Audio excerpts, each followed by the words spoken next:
하나님의 말씀 요한복음 11장 38절부터 44절까지 다 같이 읽겠습니다. 이에 예수께서 다시 속으로 통분히 여기시며 무덤으로 가시니 무덤이 구리라 돌로 막았거늘 예수께서 가라사대 돌을 옮겨 놓으라 하시니 그 죽은 자의 누이 마르다가 가로되 주여 죽은 지가 나흘이 되었음에 벌써 냄새가 나나이다. 예수께서 가라사대 내 말이 내가 믿으면 하나님의 영광을 보리라 하지 아니하였느냐 하신대 돌을 옮겨 놓으니 예수께서 눈을 들어 우러러 보시고 가라사대 내 아버지여 내 말을 들으신 것을 감사하나이다. 항상 내 말을 들으시는 줄을 내가 알았나이다. 그러나 이 말씀하옵는 것은 둘러선 무리를 위함이니 곧 아버지께서 나를 보내신 것을 저희로 믿게 하려 함이니이다. 이 말씀을 하시고 큰 소리로 나사로야 나오라 부르시니 죽은 자가 수족을 배로 동인 채로 나오는데 그 얼굴은 수건에 쌓였더라. 예수께서 가라사대 풀어놓아 다니게 하라 하시니라. 아멘. 죽었던 나사로가 다시 살아난 표적은 얼마 후에 예수님께서 예루살렘에 입성하셔서 십자가에 달려 죽으셨다가 3일 만에 부활하실 것을 미리 보여주는 중요한 표적입니다. 동굴과 같은 돌무덤에 장사 지낸 바 되고 누워있는 나사로의 모습은 바로 십자가에 달려 죽으셨다가 아리마대 사람 요셉이라고 하는 사람의 무덤에 안치되어 있는 예수님의 모습을 그대로 연상해 주고 있습니다. 그리고 죽었던 나사로가 다시 살아난 것은 예수님께서 무덤에 머물러 계시지 않으시고 죽은 자 가운데서 다시 살아나신 것을 그대로 보여주고 있습니다. 다만 예수님과 나사로가 가장 분명하게 다른 것은 나사로는 비록 다시 살아났지만 얼마 후에 다시 육체적인 죽음을 맞이해야 하는 자이지만 예수님께서는 영원한 생명을 주시는 하나님으로서 다시 살아났다는 것입니다. 우리 로마서 1장 3절 4절을 다 같이 읽겠습니다. 이 아들로 말하면 육신으로는 다윗의 혈통에서 나셨고 성결의 영으로는 죽은 가운데서 부활하여 능력으로 하나님의 아들로 인정되셨으니 곧 우리의 주 예수 그리스도시니라. 예수님께서는 이 땅에 말씀이 육신이 되어 오셨는데 바로 이 땅에 오실 때 다윗의 혈통으로 오셨다는 것입니다. 그리고 4절은 그가 십자가에 달려 죽으셨지만 다시 살아나심으로써 하나님의 아들로 입증하셨다라고 하는 것을 말합니다. 이처럼 나사로가 다시 살아난 사건은 그가 이 땅에 그리스도로 오셔서 십자가에 달려 죽으셨지만 그는 근본 하나님이시기 때문에 죽은 자 가운데서 다시 살아나셨다는 사실을 유대인들에게 또 요한복음을 읽는 성경 독자들에게 분명하게 나타내주고 있는 것입니다. 자, 그런데 38절에 보면 예수께서 다시 속으로 통분히 여기셨다라고 말합니다. 33절에도 예수님께서 그의 우는 것과 또 함께한 유대인들이 우는 것을 보시고 심령에 통분히 여기시고 민망히 여기셨다라고 기록합니다. 통분이라는 말은 분개했다는 것입니다. 마음에 큰 분노를 느끼고 분개했다는 것을 말합니다. 왜 예수님께서 두 번씩이나 마음속으로 통분이 여기셨을까요? 그리고 35절에 보면 예수께서 눈물을 흘리셨다라고 기록합니다. 죽은 나사로를 애도하기 위해서 눈물을 흘리신 것이 아니라 분명히 예수님께서 나사로가 다시 살아날 것을 마르다에게 말씀하시고 또 표적을 통해서 유대인들에게 보여주셨건만 그들은 여전히 예수님의 말씀을 믿지 아니하고 슬퍼하고 죽은 나사로를 애도하는 모습을 보시고 그들의 믿음 없음을 보시고 예수님께서 통분히 여기셨던 것입니다. 특히 25절, 26절, 27절 말씀을 통해서 예수님께서 나는 부활이요 생명이니 나를 믿는 자는 죽어도 살겠고 살아서 나를 믿는 자는 영원히 죽지 아니하리니 이것을 내가 믿느냐? 라고 마르다에게 물으셨을 때 마르다가 주는 그리스도시요 세상에 오시는 하나님의 아들이심을 내가 믿습니다 라고 이와 같이 예수님께서 기대하셨던 고백을 하였던 마르다가 불과 얼마 지나지 않아서 다시 예수님의 말씀을 믿지 않는 모습을 보였을 때 예수님께서는 마음에 심히 통분히 여기셨습니다. 그리고 40절에서 내 말이 내가 믿으면 하나님의 영광을 보리라 하지 아니하였느냐 라고 하시면서 마르다를 책망하고 있습니다. 여기서 하나님의 영광을 본다라고 하는 것은 죽었던 나사로가 다시 살아나는 것을 말합니다. 분명히 예수님께서는 부활이신 생명이심으로 믿는 자는 죽어도 살겠다라고 말씀하셨습니다. 이것은 다분히 죽은 나사로가 다시 살아날 것을 염두에 두시고 말씀하셨고 또 얼마 전에는 분명히 주는 그리스도시고 세상에 오신 하나님의 아들이심을 내가 믿습니다라고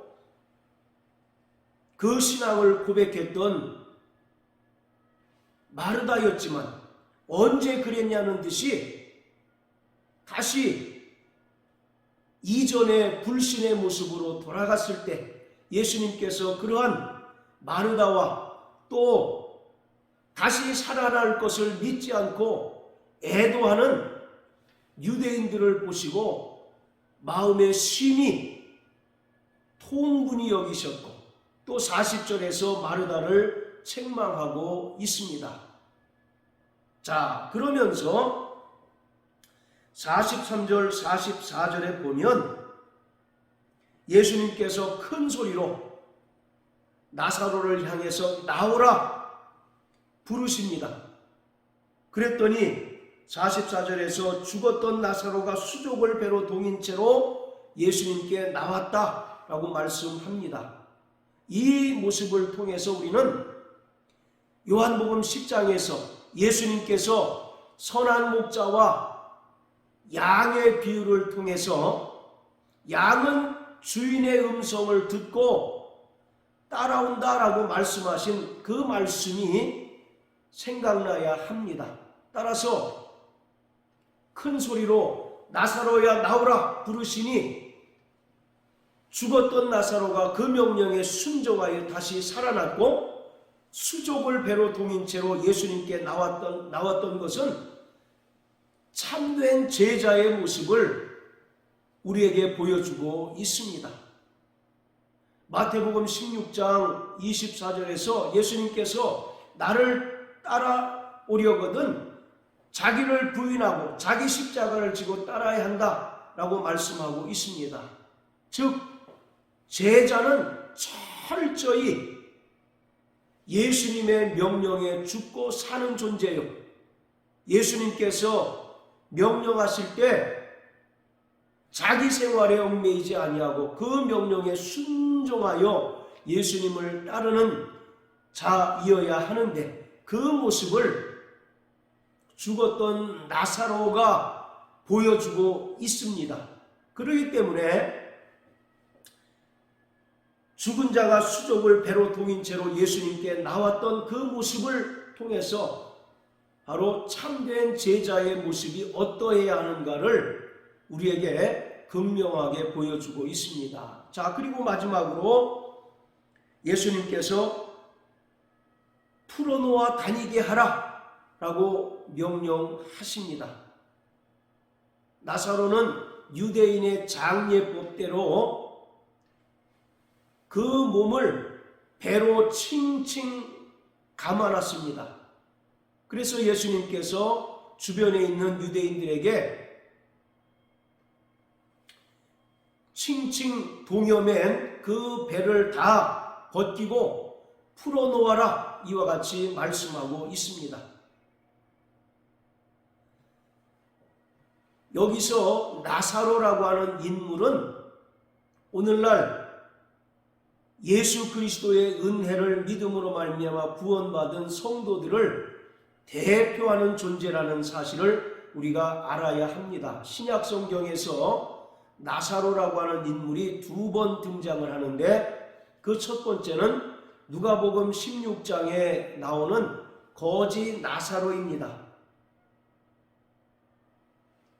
부자의 집에 가서 음식을 구걸하고 심지어 개들이 그 헌대를 핥는 비참한 모습을 보여준, 그러나 그가 죽은 후에 아브라함의 품에 안겨 안식하는 모습을 보여줬던 나사로가 첫 번째이고, 두 번째가 요한복음 11장에 나타나는 죽었던 나사로, 그리고 다시 살아난 나사로는 바로 이 땅을 살아가는 구원받은 모든 성도들을 대표하는 존재들입니다. 나사로라고 하는 인물은 하나님께서 도우시는 자라는 뜻입니다.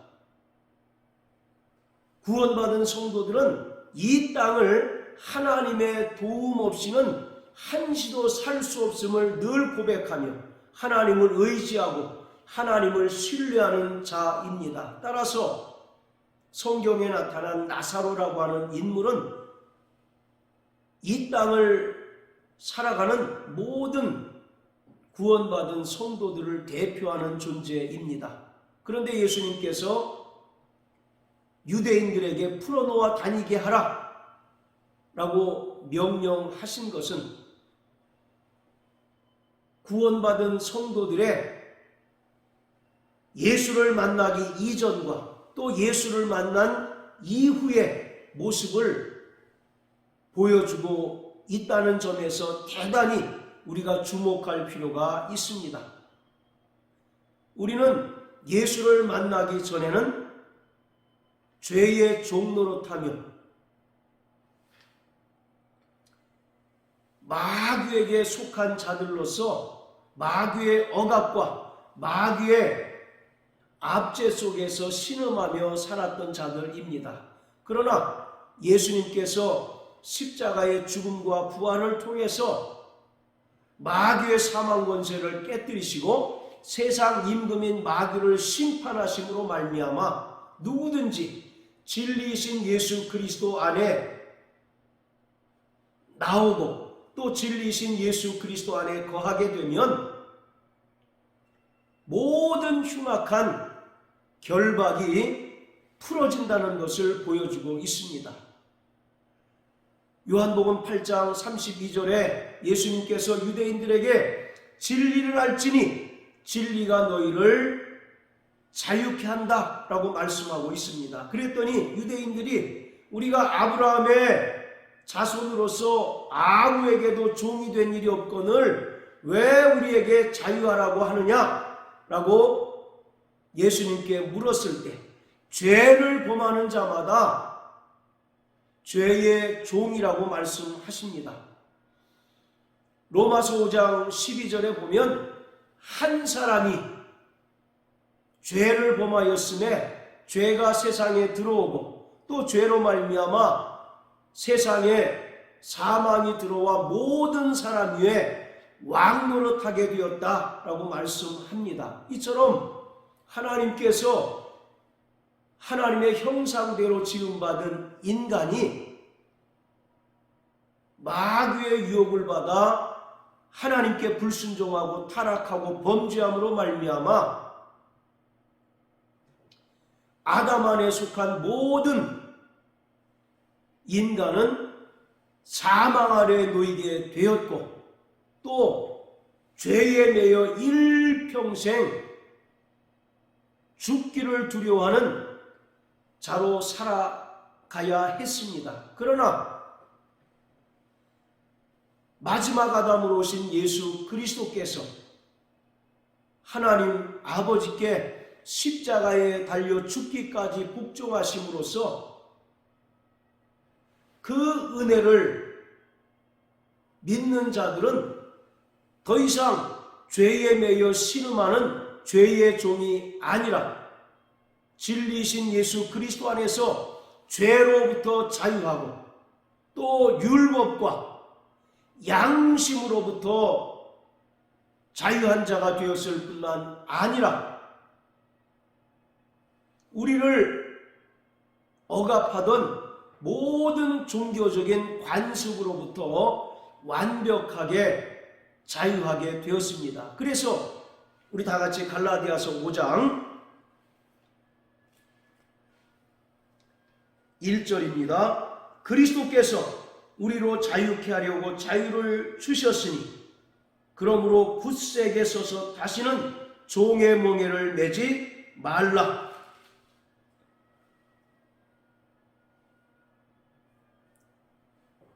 자, 이처럼 예수님께서 우리를 자유케 하려고 이 땅에 오셨습니다. 그리고 친히 십자가에 달려 죽으시고 부활하심으로 말미암아 우리를 억압하고 결박하던 모든 죄와 율법의 정죄로부터 완벽하게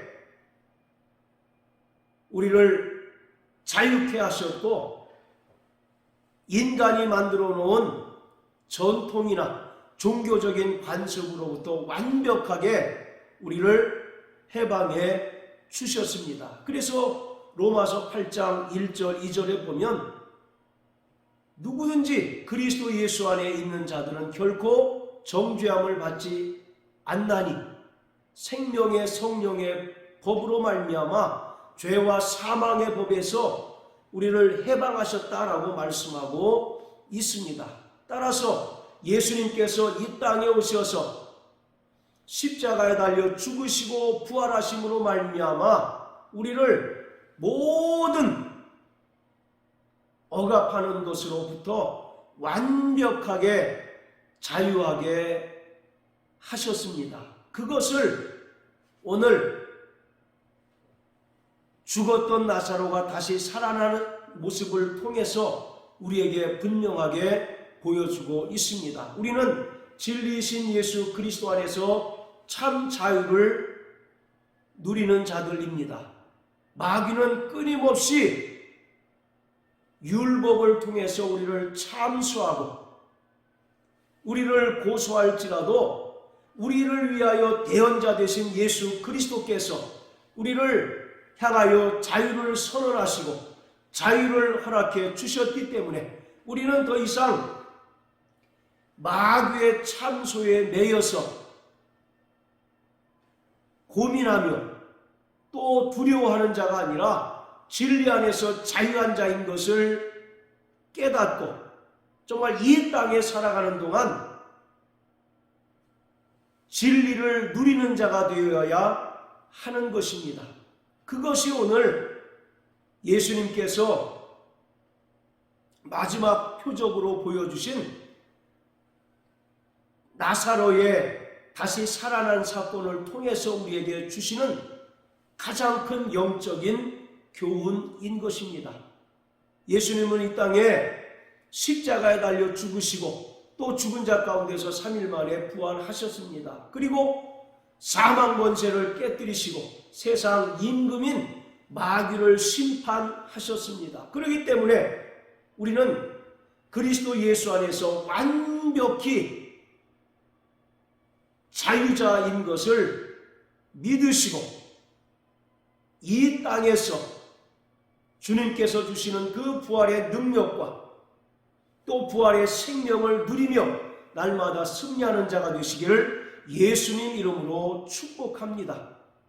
우리를 더 이상 억압하는 모든 흉악한 결박으로부터 완벽하게 자유한 자인 것을 믿으시고 그 권세를 누리시는 저와 여러분들 되시길 예수님 이름으로 축복합니다. 할렐루야.